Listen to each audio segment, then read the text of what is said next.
Thimbleweed gameplay video. Hey everyone, this is Cliff from Byte Podcast, and today we are going to be talking about Thimbleweed Park. Now, the first time I saw Thimbleweed Park, I was wandering around PAX last year, and I kept catching glimpses of this game through big crowds of people that looked just like a modern version of Maniac Mansion. And I wasn't ever actually to play it because the crowds were too big, but I watched a bunch of people play it, kind of over and around stuff, and I really took note of it at the time because I knew it was something that I wanted to check out.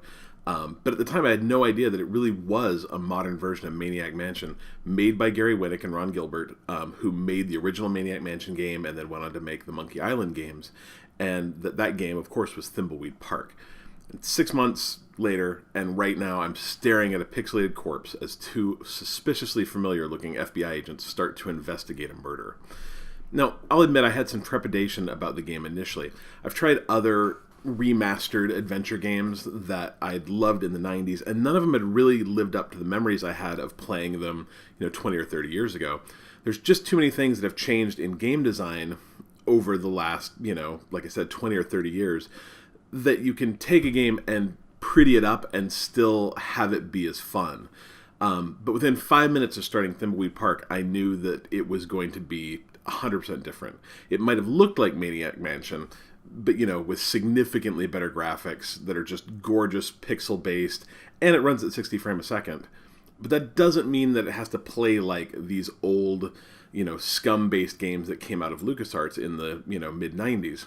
There are no more confusing, opaque puzzles that don't make any sense. Instead, the game really gently challenges you with puzzles that make sense, that you're constantly solving new ones, that they're all solvable, which is great.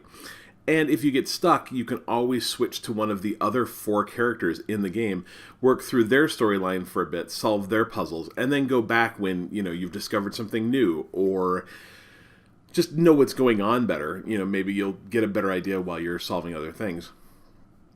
Movement is super fluid, and I've never felt like my character in this game was awkwardly walking from point A to point B. If you've played Full Throttle or Grim Fandango, even the remastered versions recently, they all have these weird walking algorithms where it looks like they never bothered to make a diagonal version of, the character animations, and so they all walk in these strange, kind of halting forward steps until they can walk into the camera. It looks really weird, and this game never had that problem. And in addition, the voice acting for all the characters is just superb, and they have a really great backstory for every character, and each character has a real motivation for being there, so it all feels very cohesive. And that story is what really makes Thimbleweed Park special. It starts, as I mentioned, with 2 FBI agents that have come to the city of Thimbleweed Park to investigate a murder. Luckily, the patron of the town, Chuck Edmund, was this super genius who made all of these tube-based machines and robotics, and he's created 3 crime-solving computers that will take all the clues that you find and then tell you who committed the murder.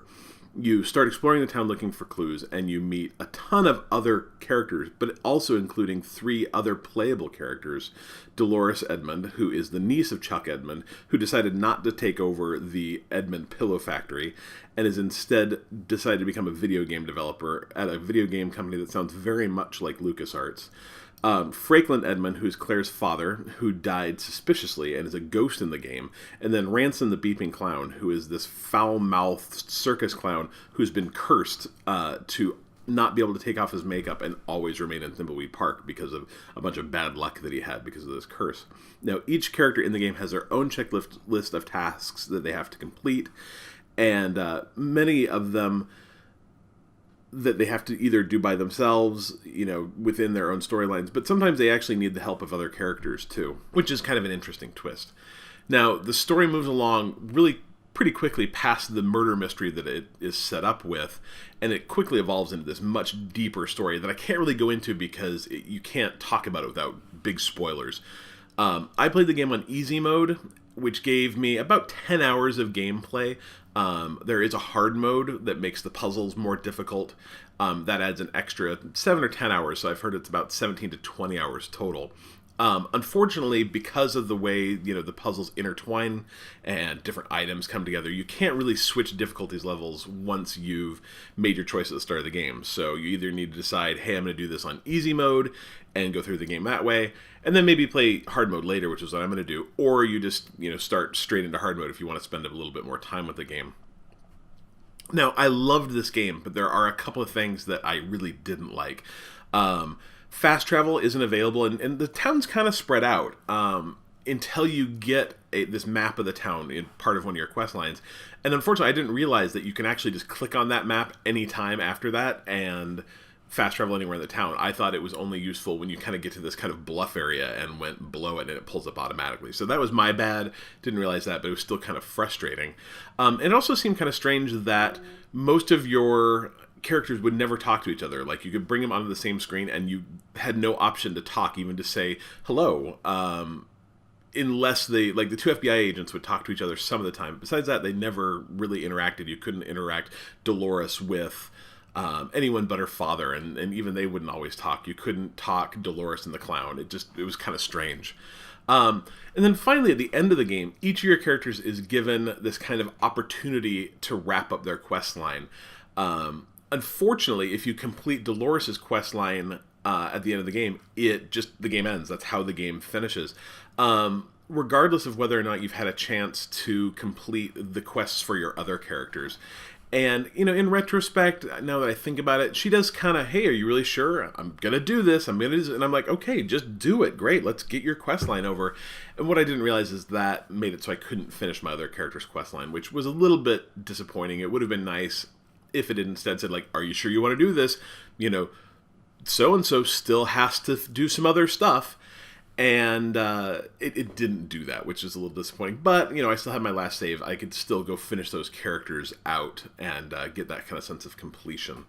Honestly, my biggest takeaway from finishing Thimbleweed Park was just this kind of feeling of emptiness. I'm like, oh, it's over? I want more of this game. And like I said, I can still go play it in hard mode. It's going to give me another, 5 or 10 hours of, play now that I kind of know the basics of the game. But it was just so good that I felt kind of disappointed that it was over, which to me is the sign of a really good game. It's beautiful. It has great voice acting. The music's terrific. Great plot. Funny, well-developed, interesting character. And, it made adventure games fun for me again. They're a genre that I always want to go back to, because they were a big part of my childhood. Some of the very first computer games I played in the 90s were adventure games like Day of the Tentacle and Sam & Max Hit the Road and Maniac Mansion and Full Throttle. And I want to play those games again, but they don't exist the same way that they used to. Like I said, they're a hard game to go back to. And this made adventure game, point-and-click adventure type games fun for me again. And so that was very exciting. I really, really recommend that you go buy it. It's a terrific game that I don't think you'll be disappointed in if you like that kind of game. Byte me.